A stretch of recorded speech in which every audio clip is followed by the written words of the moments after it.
بسم اللہ الرحمن الرحیم۔ موت کے وقت مسلمان کو کیا عزتیں اور بشارتیں مل رہی ہیں، یہ اس کا دوسرا حصہ ہے۔ حضرت کعب رضی اللہ تعالیٰ عنہ سے روایت ہے کہ حضرت ابراہیم علیہ السلام نے ملک الموت سے پوچھا کہ جس حالت میں تم مومن اور اللہ کے نیک بندوں کی روح قبض کرتے ہو، مجھے وہ حالت دکھاؤ۔ تو ملک الموت نے انہیں وہ خوبصورتی، وہ روشنی اور وہ انسیت دکھائی جس میں وہ ایک نیک بندے کی روح قبض کرتے ہیں۔ تو ابراہیم علیہ السلام نے فرمایا کہ اگر اللہ کا نیک بندہ موت کے وقت اللہ تبارک و تعالیٰ کی دیگر کوئی رحمتیں اور بشارتیں نہ بھی دیکھے، صرف تمہاری اس حالت کو بھی دیکھ لے، تو اس کے دل کے اطمینان کے لیے یہ چیز کافی ہو جائے گی، یعنی تمہاری اس حالت کو دیکھ کر ہی اس کے دل میں ٹھنڈک پڑ جائے گی۔ نبی علیہ السلام کی ایک روایت میں مروی ہے کہ مومن کی جب حالت قریب ہوتی ہے اور وہ ان حالات کو، ان لطف و کرم کو دیکھتا ہے جو اللہ تبارک و تعالیٰ نے اس کے لیے تیار کر رکھے ہیں، تو وہ اپنی روح کو اپنے جسم سے چھڑانے کی کوشش کرتا ہے کہ میری روح نکلے۔ اور کافر جب نزع کی حالت میں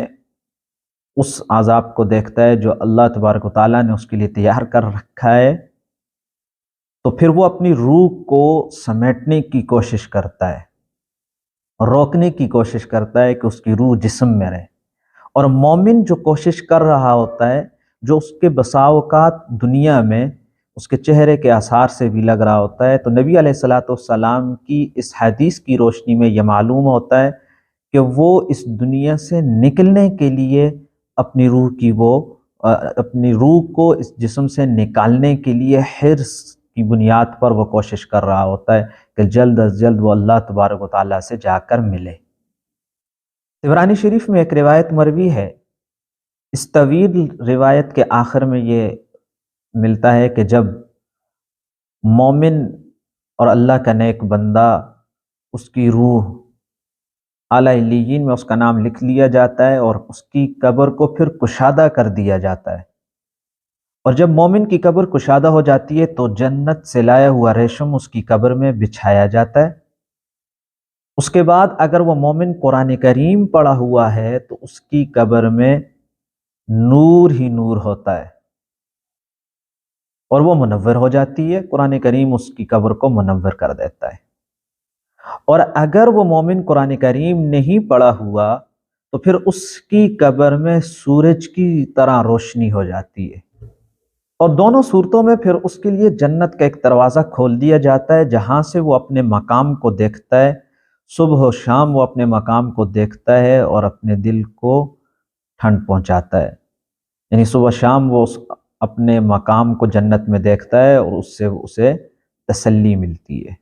سیدنا ابو ہریرہ رضی اللہ تعالیٰ عنہ سے ایک روایت مروی ہے کہ مومن شخص کی روح اس وقت تک قبض نہیں ہوتی جب وہ اللہ تبارک و تعالیٰ کی بشارت نہ پالے، یعنی اللہ تبارک و تعالیٰ کی طرف سے بشارت نہ پالے، اس وقت تک مومن کی روح قبض نہیں ہوتی۔ اور جب اس کی روح قبض ہوتی ہے تو وہ پکارتا ہے، اور اس کی وہ پکار جن اور انس کے علاوہ گھر میں موجود ہر جاندار سنتا ہے، اور وہ پکار یہ ہوتی ہے کہ مجھے ارحم الراحمین کی طرف لے چلو۔ اور جب اس کو چارپائی پہ رکھا جاتا ہے، اس کی میت کو، تو وہ یہ کہتا ہے کہ دیر کیوں کر رہے ہو، مجھے جلدی لے کر چلو۔ اور جب اسے قبر میں لحد میں اتارا جاتا ہے تو اسے بٹھایا جاتا ہے، پھر اسے جنت اور جو کچھ اللہ تبارک و تعالیٰ نے اس کے لیے تیار کیا ہے وہ اسے وہاں پر دکھایا جاتا ہے۔ اس کی قبر آسائش کی اشیاء، خوشبو اور پھولوں سے بھر دی جاتی ہے، تو وہ انہیں دیکھ کر یہ کہتا ہے کہ یا اللہ مجھے آگے کی طرف لے چل، یعنی مجھے جنت کی طرف لے چل۔ تو اس سے یہ کہا جاتا ہے کہ اپنی آنکھیں ٹھنڈی کر کے سو جاؤ۔ ابو العالیہ فرماتے ہیں کہ جب مومن بندی کی روح قبض کرنے کا حکم ملک الموت کو دیا جاتا ہے تو اسے جنت کی ایک ٹہنی، ایک پھول دیا جاتا ہے، اور مومن بندہ جب اس کو سونگتا ہے تو اس کی روح قبض کر لی جاتی ہے۔ حضرت سلیمان رضی اللہ تعالیٰ عنہ سے روایت ہے کہ حضور اکرم صلی اللہ علیہ وسلم نے ارشاد فرمایا کہ مومن کو قبر میں جو سب سے پہلے بشارت دی جاتی ہے وہ یہ ہوتی ہے کہ اسے یہ کہا جاتا ہے کہ تمہیں اللہ کی رضا اور جنت کی بشارت ہو، تم خیریت سے آئے ہو، اور بے شک جو شخص تمہارے ساتھ چل کر آیا اللہ تبارک و تعالیٰ نے اس کی بھی بخشش فرما دی، اور جس نے تمہارے حق میں گواہی دی اللہ تبارک و تعالیٰ نے اسے سچا جانا، اور جس نے تیرے لیے بخشش طلب کی اس کی دعا کو قبول فرمایا۔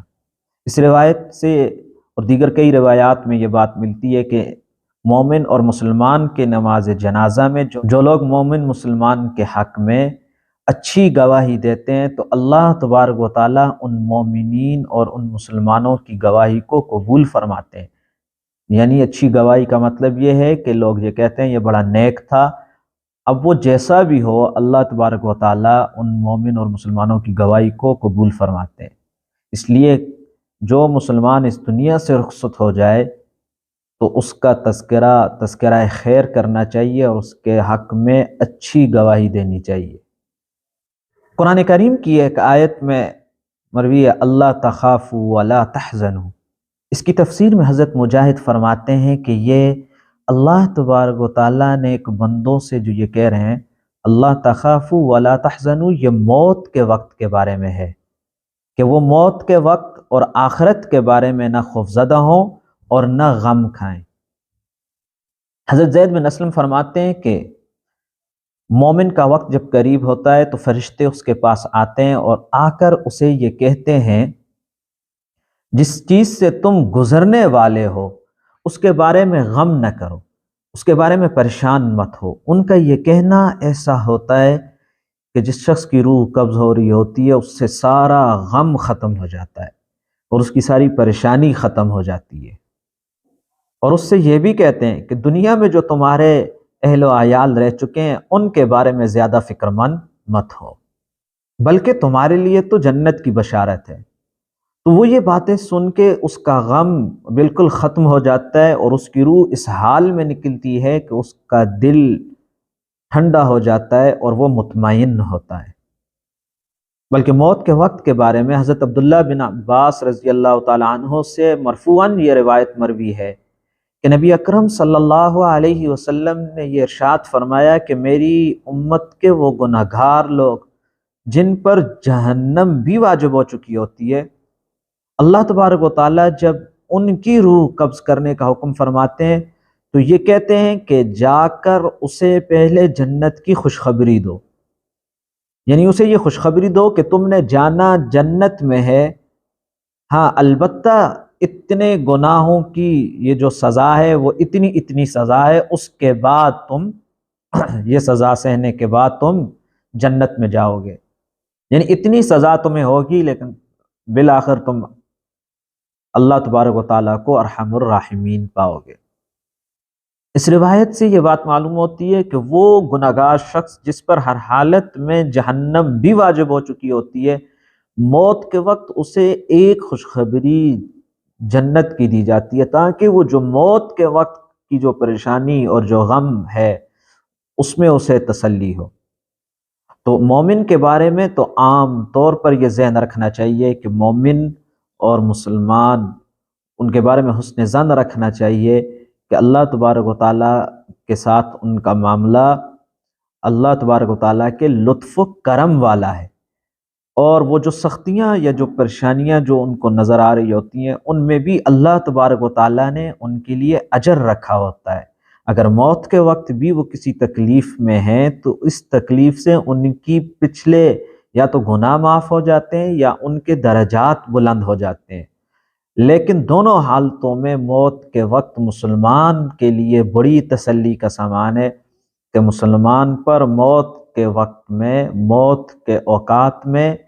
اس کے ساتھ بڑی نرمی کا معاملہ ہوتا ہے، جیسے ماقبل روایات میں بھی یہ بات گزری